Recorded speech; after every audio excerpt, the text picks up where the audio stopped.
Assalamualaikum warahmatullahi wabarakatuh. Teman-teman solih dan solihat, apa kabar semua? Semoga masih tetap semangat ya dalam berpuasa hari ini. Kenalan dulu ya, namaku Umi Indri. Kali ini aku akan berkisah tentang orang-orang yang suka bersedekah. Sama seperti teman-teman di rumah juga kan? Nah, keutamaan bersedekah tentunya sudah kalian dapatkan dari guru-guru di sekolah ataupun orang tua. Salah satunya adalah Allah akan melipat gandakan pahala bagi orang-orang yang suka bersedekah. Oke, kita dengarkan yuk kisah yang pertama. Seorang musafir sedang berjalan di tengah gurun pasir. Ketika tiba-tiba ia mendengar suara dari langit. Seperti ini suaranya. Siramilah kebun milik si fulan. Siramilah kebun milik si fulan. Belum hilang rasa penasarannya, tiba-tiba ia melihat tak jauh dari tempat ia berdiri, sebuah kebun sedang dihujani oleh hujan yang cukup deras. Demi rasa penasarannya, ia pun segera menuju tempat itu. Ia mencari sang pemilik kebun. Lalu ia bertanya, "Siapakah namamu?" "Fulan," jawab si pemilik kebun. "Mengapa kau bertanya namaku?" Sang musafir pun menjawab, "Ketika aku sedang berjalan di tengah gurun pasir, aku mendengar suara dari langit yang memerintahkan agar hujan di kebun milikmu. Wahai saudaraku, amalan apakah yang telah engkau lakukan sehingga Allah memberikan keistimewaan kepadamu?" Sang pemilik kebun pun terdiam. Ia menjawab, "Aku sedekahkan sepertiga hasil kebunku.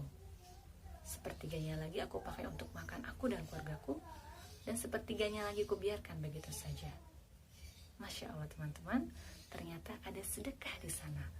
Atas sedekah yang ia lakukan, Allah memberikan keistimewaan berupa hujan lebat yang akan menyuburkan kebunnya sehingga memberikan keuntungan yang berlipat ganda pada si pemilik kebun. Kisah yang kedua, seorang laki-laki pergi ke pasar untuk menjual kain. Ternyata ia hanya mendapatkan 1 dirham atas kain yang dijualnya. Dalam perjalanan pulang, ia bertemu dengan 2 orang laki-laki yang sedang berantem demi memperebutkan sesuatu. Ia lalu mendekati mereka dan mencoba melerainya. "Sudahlah teman-teman, jangan berkelahi, jangan bertengkar. Ini aku ada uang 1 dirham, bagilah untuk kalian berdua." Atas apa yang ia lakukan, 2 orang ini pun berhenti bertikai. Lalu ia pulang ke rumah dan menemui istrinya. Ia bercerita pada istrinya bahwa ia sudah mensedekahkan uang 1 dirham yang didapatnya. Padahal ia dan keluarga tidak memiliki lagi apapun harta yang ada. Hanyalah harta yang bisa dijual hanyalah panci dan kendi. Berangkatlah lagi laki-laki ini menuju pasar. Namun di pasar tidak ada yang mau membeli panci dan kendi miliknya. Hingga ada seorang laki-laki yang bawa ikan busuk datang menghampirinya. "Wahai fulan, maukah engkau bertukar denganku? Ikan busuk ini untukmu dan panci dan kendi itu untukku." Laki-laki ini hanya pasrah dan mengiyakan tawaran tersebut, karena tentu saja tawaran itu adalah tawaran terbaik saat itu. Lalu ia membawa pulang ikan tersebut dan mengatakan pada istrinya, "Masaklah ikan busuk ini." Sang istri membawa ke dapur ikan tersebut sambil menutup hidungnya, saking baunya ikan busuk tersebut. Betapa kagetnya sang istri ketika dia membelah perut ikan tersebut, ternyata ia menemukan sebutir mutiara yang berkilauan. Ternyata sebelum ditangkap oleh nelayan, ikan ini sudah menelan 1 butir mutiara. Ternyata ya, Masya Allah, atas apa yang ia sedekahkan tadi 1 dirham, maka Allah balas dengan 1 butir mutiara senilai 120.000 dirham. Banyak sekali ya teman-teman.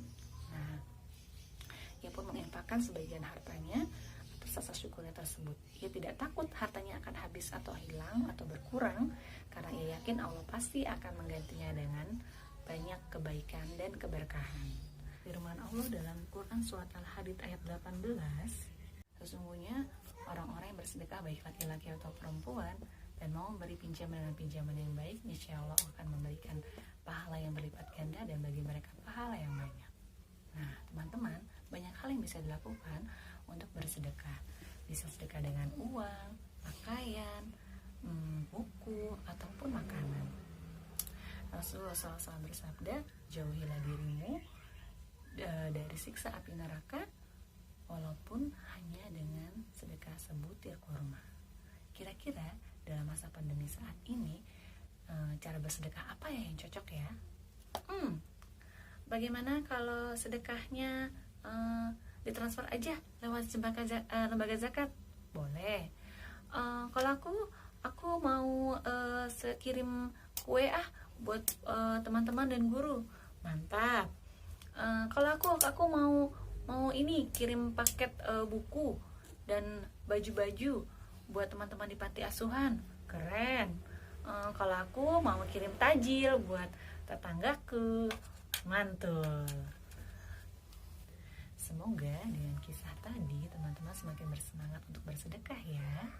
Sampai jumpa di kisah bermakna lainnya. Assalamualaikum warahmatullahi wabarakatuh.